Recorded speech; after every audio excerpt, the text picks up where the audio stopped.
هل هيبقى في فرق في حرق السعرات بين تمرينه بوزن الجسم ونفس التمرينه بالحديد بس برضو بنفس الوزن اللي هو وزن الجسم، وهنشوف هل تمرين فيهم هيحرق اكتر من التاني. يلا بينا نجرب، نشغل الساعه بتاعتنا ويلا بينا نبدا. متوقعين مين فيهم هيحرق اكتر؟ هنشوف دلوقتي.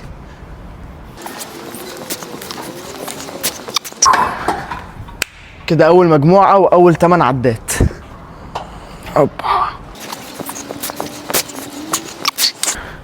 كده خلصنا تاني مجموعه، اخر مجموعه خلاص.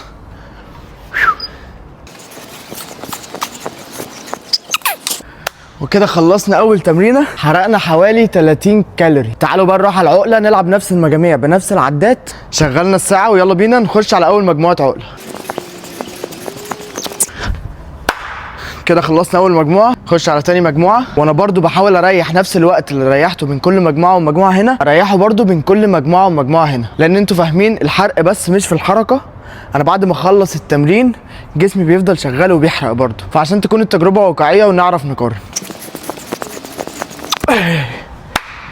كده خلصنا المجموعه التانيه. مش عارف، حاسس ان مش هيبقى فيه فرق. تالت مجموعه، يلا بينا.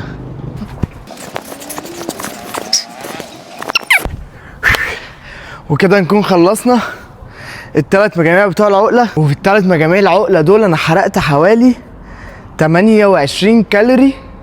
الفرق مش كبير، بس كده في تمرين الحديد حرق اكتر. اللي يعرف ايه السبب يكتب لي في الكومنتات وقولوا لي عايزين نجرب ايه تاني، وما تنسوش ان التفاصيل بتفرق. ها.